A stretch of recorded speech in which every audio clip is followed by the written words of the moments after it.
Hello, my friends. Welcome back. 3KO Games here. A couple of updates just popped into the feed that we should talk about. First of all, let's take them in order here. Thank you for your continued support. Our amazing players are what makes Empires and Puzzles such a great game. We hope you enjoy this special one-time gift as a show of our appreciation for your dedication to Empires and Puzzles. Best of luck in the battles. And boom! I get 2 epic tomes of experience. Well, that's pretty great. Thank you for that. I will definitely collect those and put those to good use. That kind of shows that I am a cheap-ish to play player. I get some nice bonuses. Everybody, you should check your messages, because depending on how much money you spend, maybe you're getting something much bigger. In a Facebook group that I follow, somebody just posted this, and that's why I'm over here. Legendary Tome of Ascension and Legendary Tome of Experience. Boom, that must be a bigger spender. Or perhaps they are a player that is negatively affected by this balance update that is now live. I'm going to not delete that for right now. So here we go. Just a few hours ago, we have a June balance update affecting a whole lot of families. Let's click in and read about it. This month, we're rolling out the largest set of buffs in recent Empires and Puzzles history, a whopping 31 families. Are there 31 families in this game? Oh my god, how do we keep them all straight? Are receiving a long-awaited boost to their costume bonus. Various heroes across 7 families are receiving positive tweaks. And 6 June heroes of the month, hailing from previous years, are getting some love. At the other end of the table, here's a big one. Pepperflame's power is being slightly toned down. Oh, all of you Pepperflame users, I tried hard. Well, I didn't spend that much money or anything, but I hoped every time that I got some free pulls for those goblins and maybe, paid for a couple extra pulls to get Pepperflame. Never got them. There will also be a general change to how status ailments secondary effects work. Such effects will no longer trigger, unless specifically stated otherwise, when a status ailment is replaced with itself. All right, let's read the full details, everybody. I bet that paragraph about Pepperflame and everything is what is particularly motivating them to give out these free gifts. But we have some buffs. Legendary costume buffs for the Kalevala family. Costume bonus, it's just... there's only one hero with a costume, but in a few weeks, we get done with the beach party season and we move into Kalevala season. So they're going to try to make these even more enticing for us to spend our gems and our pulls on. I hear that Ukkonen is going to get a costume. Still a strong tank for a lot of people. So with a costume bonus like this, pretty great. The old costume bonus was 10% attack, 10% defense, 15% health, and 5% mana. So they get a little increase up to 14% attack, 14% defense, and plus 17% health. It's a small increase, but not bad. Makes the next season more enticing to pull for. Legends 20, 17, 18, and 19 families. They got a big boost a while ago, up to 21, 21, 38, and 5. And now an even bigger boost. Everything is up from 5 to 7%. So we got 28% attack, plus 26% defense, plus 45% health. And it sticks with 5% increase in mana generation. That's great. If you, a lot of you may have one of those costumed heroes. I have... I have at least somebody. A lassie? Costume a lassie, I think, is included in that, so that's fantastic. And here's a big one. We've been waiting for Atlantis the original Atlantis heroes to get a costume bonus because they've been left in the dust. I really think that they were just waiting because that's going to be the next family to start getting Toon costumes. So there's got to be, that's my prediction. There's going to be another round of Toons coming up, in a few months, and we're going to see them for your Atlantis family. But in the meantime, they're already getting a hefty costume bonus. I say already, but some of you are saying finally because you've been waiting for this a long time. Their new stats are plus 22% attack, plus 20% defense, and plus 25% health. All of the Valhalla realms costume bonus, plus 23% attack, plus 21% defense, and plus 35% health. Underwild family costume bonus. Everybody's getting boosted by another,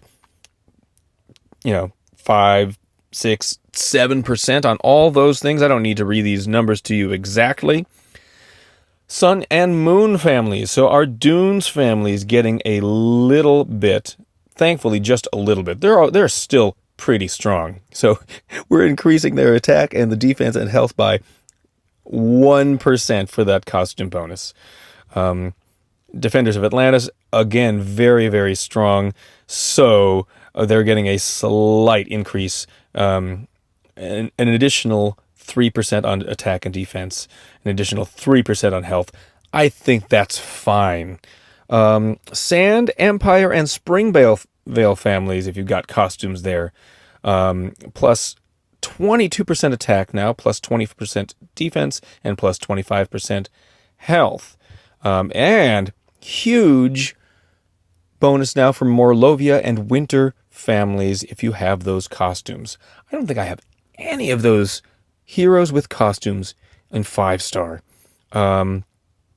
Huge bonus. It was plus 5% plus 5% attack and defense, and now it's plus 22% attack plus 20% defense. 10% health goes to 25% health. Finally, a bunch of our event families, Guardians of Teltok, Pirates, Avalon, Grimforest, Wonderland family, they just keep buffing those. I don't have a lot of those, but I do have Guardian Kong. And Guardian Kong keeps getting stronger and stronger all the time. Maybe I need to finally just double limit break Guardian Kong. I use him all the time, hoping to reflect blue and to just dispel buffs. So now those families are plus 27% attack, plus 25% defense, and plus 40% health. Okay, all those families getting costume bonuses. Let's look at individual hero buffs in the Garrison Guard family. Ooh, this is not just Vanya, this is the whole family. They get a resist mana reduction passive. Pretty good. Vanya gets stat increases, minor stat increases, and then minor increases to that Shield Guard Mega Minion. I thought Vanya was pretty good, but maybe they're just not seeing him being used quite as much. Kalen as well, I thought was pretty good, but I don't see him much. I don't know if it's just because he's new, people haven't pulled him yet. But also getting a minor increase in all of those stats and in the HP and attack of the Shield Guard Mega Minion. Let's keep going. In the Goblin family, Grim Steel getting a more sizable increase in stats, 50 to 60 in attack and defense, an additional 150 plus in health. So that's great. Plus the growth is increased from 400 to 450 in attack and defense. Scroll Beast. Yeah, you don't see Scroll Beast used all that much. A minor increase in attack, defense, and health. Direct damage is increased by 30%, and Wither is increased by 50, up to negative 400 on the attack. Fizz Coil also gets Wither increased up to negative 200 on attack and defense. Whew, there's a lot to read about here. Investigator family. Abigail gets stats increased, direct damage increased, and her minion is increased in bleed damage and HP. Atwood. Didn't they just nerf Atwood? Oh, they nerfed the insanity, but now they're increasing the stats. So like, oh shoot, we shouldn't have done that. Now we'll go this way. Make up your mind, my friends. Hunter gets stats increased and direct damage increased. So that's great for anybody who gets lucky enough to get one of those secret heroes. Journey family in the Three Kingdoms. We get Erlingshen, direct damage increased. Zhang Shanjun, nobody uses this hero at all. So they've increased range of all effects. Reduces target nearby enemies to all enemies max health by 800 over 4 turns. Okay. Boosts from caster nearby to all allies' health. Mana generation debuff, it goes to all enemies, and mana generation buff goes to all allies. Hey, maybe a more usable hero. I think is at slow speed or something like that, and nobody wanted to mess with that with just target and nearby. Nine-Headed Beast gets a slight increase in damage from 150 to 160%, but that hits 9 times, remember. So that's pretty good. I have Nine-Headed Beast. Hooray!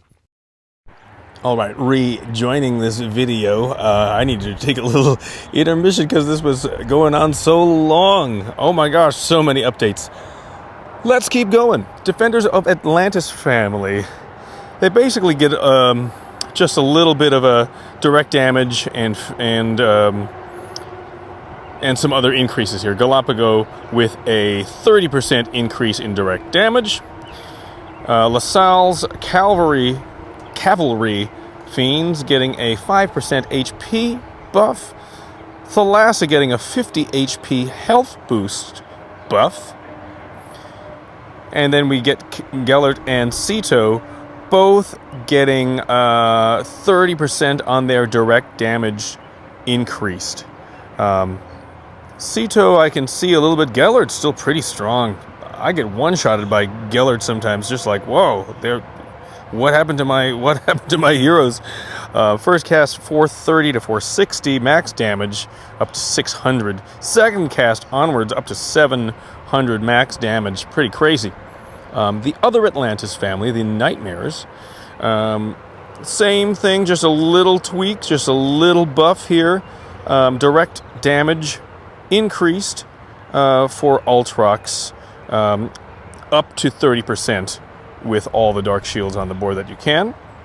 And then counterattack increased from 80 to 90 or 120 to 130 on that second cast onwards. Persa, spreading corrosive poison damage increased from 236 to 290 each turn, and even more than for the second cast onwards. Domi Ventus, as well, corrosive burn damage increased to 201 per turn, into 231 on that second cast onwards. Atlantia. Now, I don't know so much about Persa and Domi Ventus because they're pretty strong yet. But Atlantia, I support giving a little buff to. I just am not concerned about her anytime I face her. But Corrosive Frost damage increased 158 to 211. And 222 to 275 second cast onwards. All right, Bard family gets a couple of different things. Passive skill, mana increase reduction. Further reduces enemy mana increases. So if they have the passive skill that when the enemy tries to increase mana, they actually reduce it instead, that's going to reduce it even more to negative 80% for Reese, Narcissa, Ojima, and Belladonna. Revival chance reduction, if they've got that passive, that's going to decrease another 30% to negative 80 for Phoenixa and Zabog. Passive skill defense ailment reduction. when they're trying to do defense up, and instead they get defense down. Negative 80% now for Winifred and Zarel. And this is the only one that I really know about. Attack ailment reduction further reduces the effect of attack ailments from negative 50 to negative 80% for Selimane and Garias. That's a lot. Okay, whew.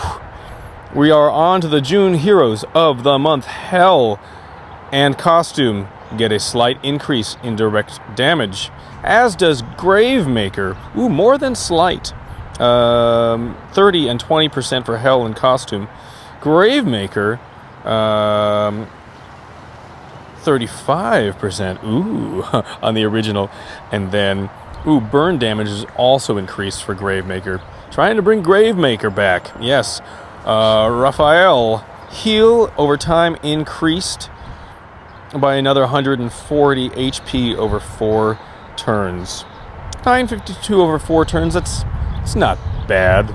Not going to make us all see Raphael come back into the meta, but that's okay. El Radir, I forget, there was a way to make El Radir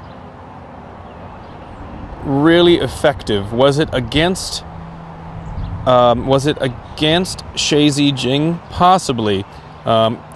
I don't recall all of his special skill, but his direct damage is increased, and reflected status effect damage increased to 125%. So yeah, I believe you can use him against Shazi Jing.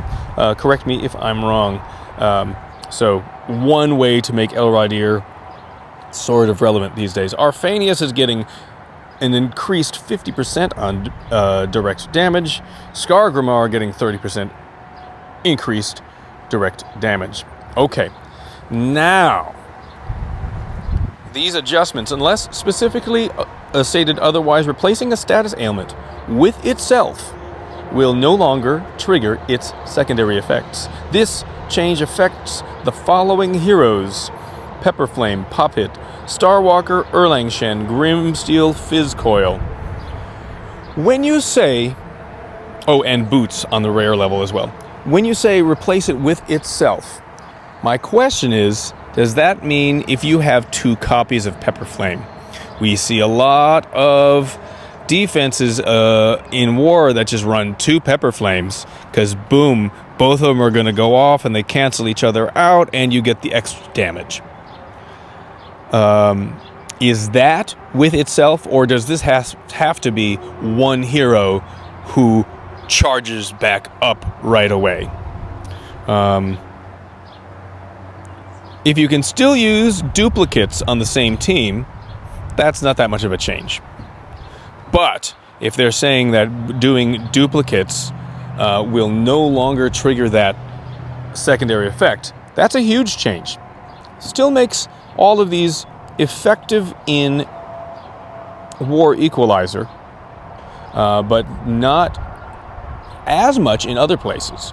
They're still strong heroes, but that's pretty interesting with that adjustment. If anybody knows which way that actually means, like duplicate Pepperflames, is that replacing it with itself, or are they saying it's a different hero, so that's something else? Let me know in the comments. Nerf, and here is the big one to Pepperflame.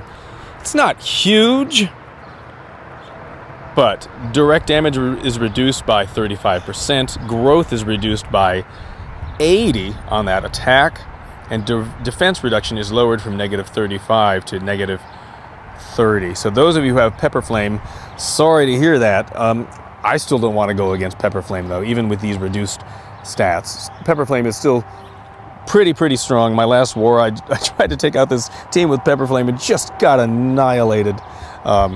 So there's that.